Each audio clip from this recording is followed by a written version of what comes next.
حضرت جریر بن عبداللہ رضی اللہ تعالیٰ عنہ صحابی ہیں، اور وہ صحابی کہ جو صحابہ کرام نبی کریم صلی اللہ علیہ وسلم کے ادنا اشارے کے اوپر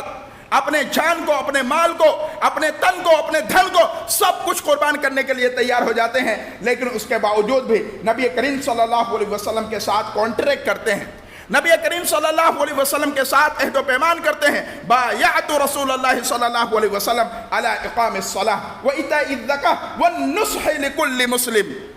حضرت جریر بن عبداللہ کہتے ہیں کہ اللہ کے رسول میں آپ کے ساتھ بیعت کرنا چاہتا ہوں، میں آپ کے ساتھ کانٹریکٹ کرنا چاہتا ہوں۔ وہ کانٹریکٹ کیسی ہے؟ اللہ اکبر! صحابہ کرام بھی کیا عجیب غریب قسم کے لوگ تھے جنہوں نے دنیا کے دمک کو، دنیا کے چہل پہل کو داؤں پر لگا دیا، اور آخرت کو، جو آخرت کی زندگی باقی رہنے والی ہے، جو آخرت کی زندگی کبھی نہ فنا ہونے والی ہے، اس آخرت کی زندگی کو انہوں نے اپنی زندگی کے لیے خاص کر لیا۔ کیا کہا کہ اللہ کے رسول میں آپ سے بیعت کرنا چاہتا ہوں، اور بیعت اس بات کی ہے کہ میں نماز کبھی نہیں چھوڑوں گا،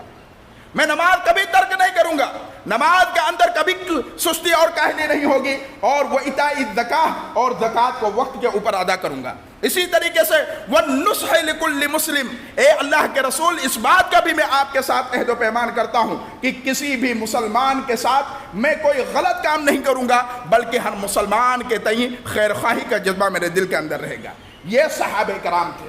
اور یہی صحابہ کرام کا جذبہ اللہ اکبر کہ ان کے دلوں کے اندر شروع سے لے کر کے آخر تک قائم رہا۔ انہوں نے کبھی بھی کسی بھی وقت، کسی بھی لمحہ انہوں نے اللہ تعالیٰ کے عہد کے ساتھ اور اللہ تعالیٰ کے کانٹریکٹ کے ساتھ بد عہدی نہیں کی ہے، عہد شکنی نہیں کی ہے، کانٹریکٹ کو انہوں نے کبھی نہیں توڑا ہے۔ یہ ہمارا آپ کا طریقہ کار ہونا چاہیے کہ ہم بھی نمازیں پڑھیں اور نماز کے ساتھ اپنے آپ کو لازم کر لیں۔